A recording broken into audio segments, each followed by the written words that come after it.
Hey guys, Jocelyn here with Fantasia Elegance. In this video I'm going to be showing you how to make this very elegant bracelet design.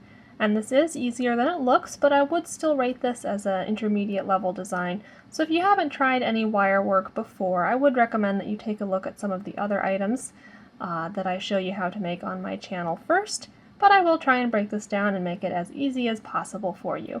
So don't get scared off, keep watching, and we will dive right in.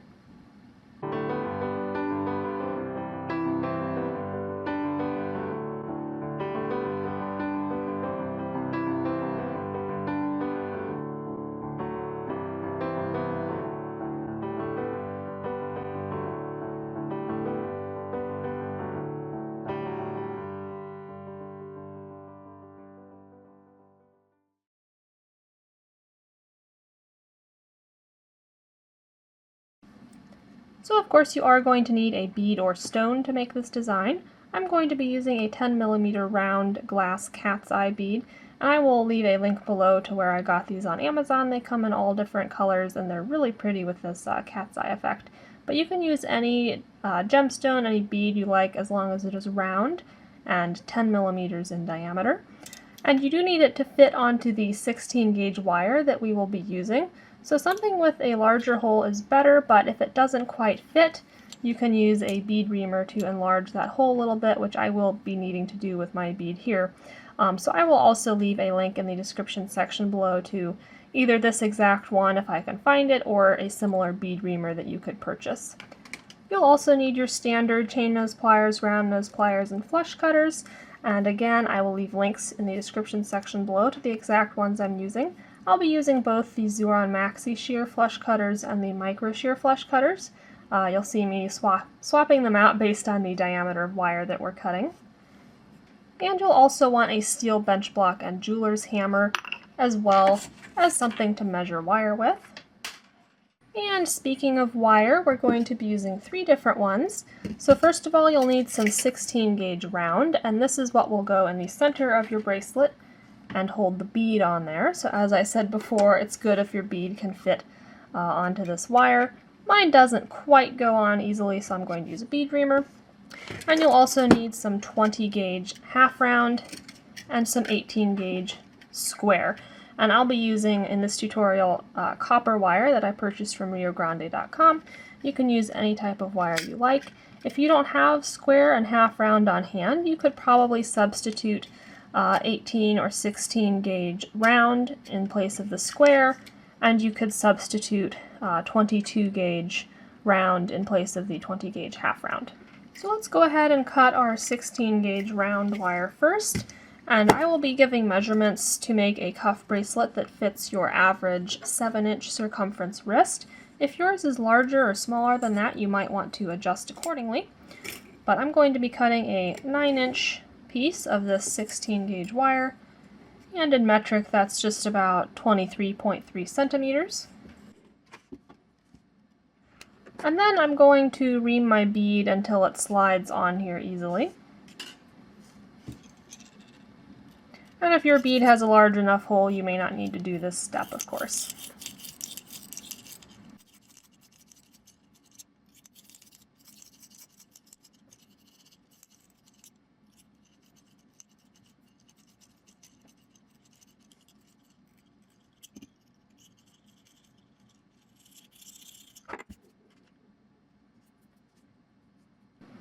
Alright, so I can slide my bead on now. What we're going to do at this point is mark a halfway point on our wire, because that's where we want the bead to sit. So I'm just going to lay it on my ruler here, and pull out a Sharpie, and put a little mark at the halfway point. And then I'm also going to go in 1.5 inches on either side. So I'm going to mark at 7.5 inches and at 1.5 inches. I'm just going to make 3 little marks like that with our Sharpie. Let me cap that up before I pass out from the fumes. Alright.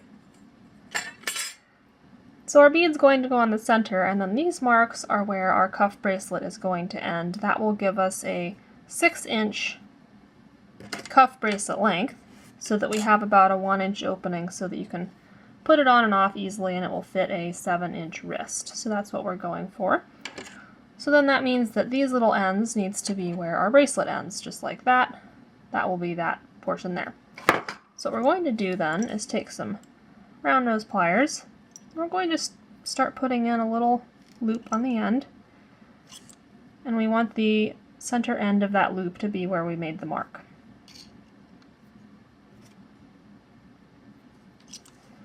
And I want this to be centered, so I'm going to put a little offset in here. Just a little bend like that, so that we can then shape a kind of teardrop portion, teardrop shaped loop on the end, just like that.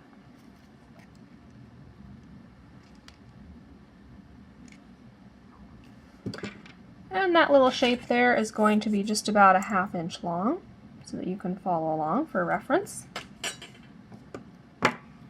And you should be able to kind of just rub that Sharpie off with your finger. If not, you can use some rubbing alcohol to take it off easily. And we're going to start wrapping this tail here. So I'm going to take it at right angles.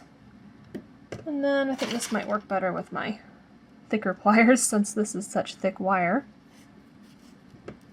We're just going to wrap this little tail around here. And you want to put in, hang on, that's not looking how I want. I think I want it to be a little tighter.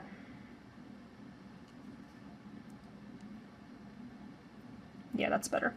You want to put in about 2 or 3 wraps.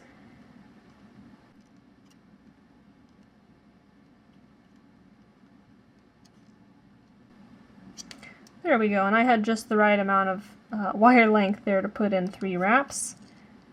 If you just did 2 wraps, you would need to trim off the tail, but mine turned out just right. So you should have something like that. And then at this point, I'm going to put my bead on here so we can kind of reference it. You're going to have your bead sitting there, and we want to hammer this length of the wire. So I'm going to kind of mark where the bead is going to sit. So if it's on the center, it's going to end right there. So I'm going to hammer from here to about 1/4 inch away from that black mark, and we're also going to hammer this little loop out flat.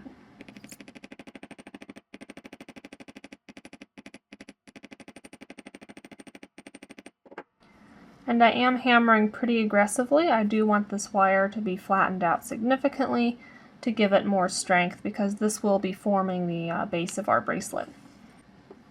Alright, so I'm going to slide the bead on and see how we did. Okay, so what I want to happen is that this wire is flared out enough here to kind of stop the bead from sliding that way past the mark. So I'm going to hammer this out a little bit flatter, a little bit closer to that center mark.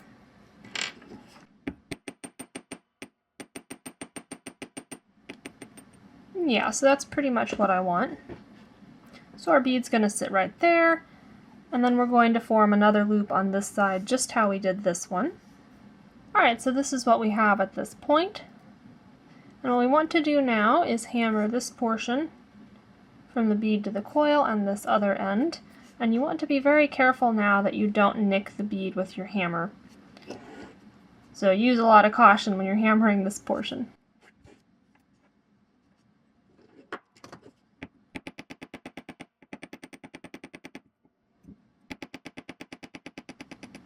Alright, so now we have our bracelet with the bead in the center here, and it's more or less captured in place by this flattened wire on either side. And we've got our loops on either end. At this point we're going to start making some of these twisted square wire wraps around it. Let's go ahead and pull out your 18 gauge square wire. We're going to cut a bunch of lengths of this. So I'll wind a bunch off the spool there. Straighten that out as much as I can. Alright, so we're going to cut 2 4.5 inch pieces. And these will be the center bits that go around the stone. So 4.5. And that's just about 11.7 centimeters.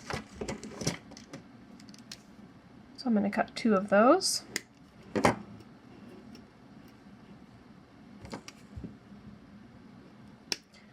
I'm going to go ahead and cut all the pieces we need now because that will speed things up. We're also going to need 2 pieces that are 3 3/4 inches long, so 3.75 That's just about 10 centimeters. And we're actually going to need 4 of those.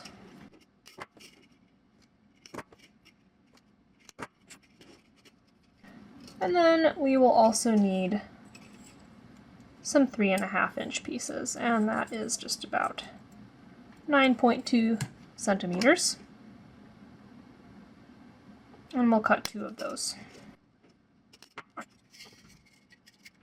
Now I'm going to go ahead and twist all of my lengths of wire. I'm going to do that with 2 pairs of chain nose pliers. And you can twist wire very quickly with a drill. I just do it by hand because I don't twist wire a whole lot and I don't feel like getting the drill set up to do it. So I'm just going to twist these all by hand. And you can also actually buy pre-twisted wire as well if you want to speed things up a little bit.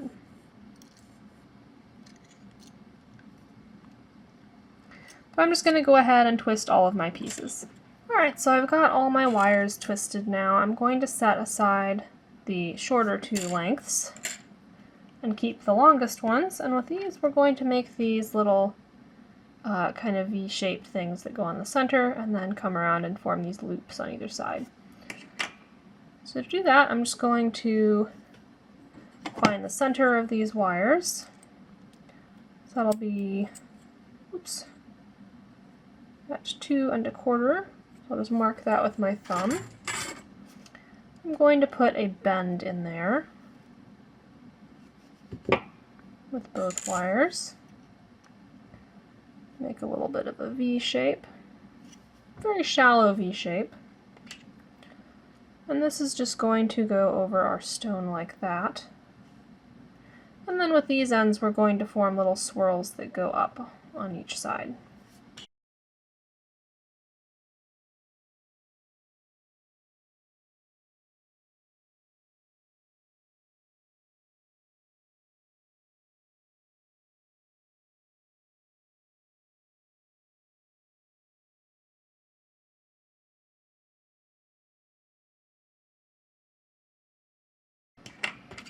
Alright, and what we want to happen is for this V shape to be kind of hovering above and below the stone. So to do that, we're going to run this wire along the straighter base wire. So I'm just straightening it out where it meets there. We'll do the same thing on the other side.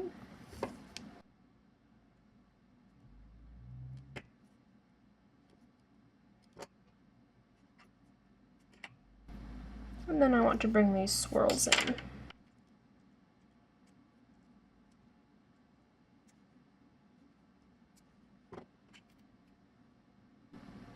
So we want that general shape. Go ahead and do the same thing, mirror image, with the other length of wire. Okay, so I've got those 2 shapes made, and what we're going to do is put them on either side of this center stone, just like that. And we're going to bind them to this base wire with our half-round wire. So let's go ahead and cut some pieces of that. Again, this is 20 gauge half-round wire. And for these wraps, I'm going to cut probably about maybe 3 inches. That should be plenty. 2 pieces of those 3-inch lengths. Set that wire aside.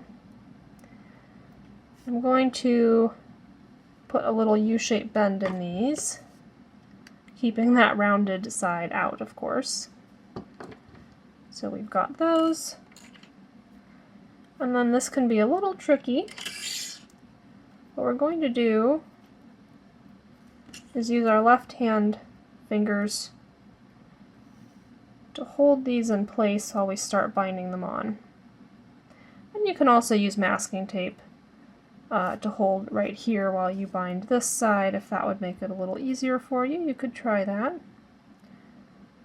But I'll give it a whirl with just my thumb, so I've got those kind of V shapes centered over the center of the stone. And I want both of these twisted square wires to be lying flat on either side of our 16 gauge hammered base wire.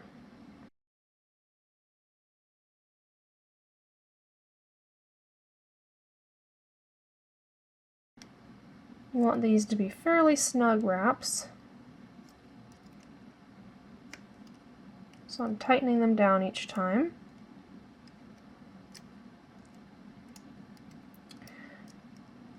And I would do at least 4. You can do 5 if you want to be more secure.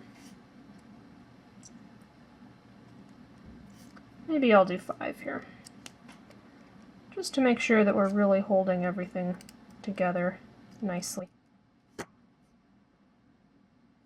So we should have something like that. And if you feel like it's shifted a bit to where it's not quite centered anymore, sometimes you can kind of wiggle it at this point. So let's go ahead and do the same thing on this other side.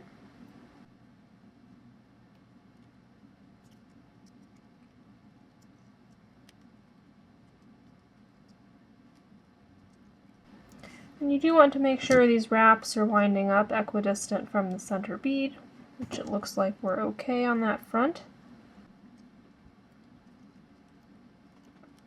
There we go, and then you can just snip off the excess in the back. And I'm using the Zuron micro shear flush cutters for this. I just feel like they can get in to snip those smaller wires a little bit better.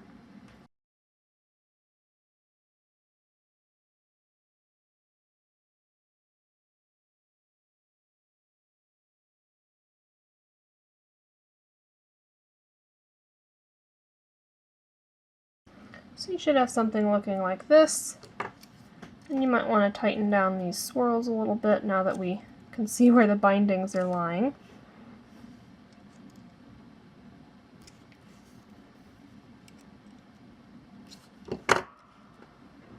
And just checking that everything is staying symmetrical.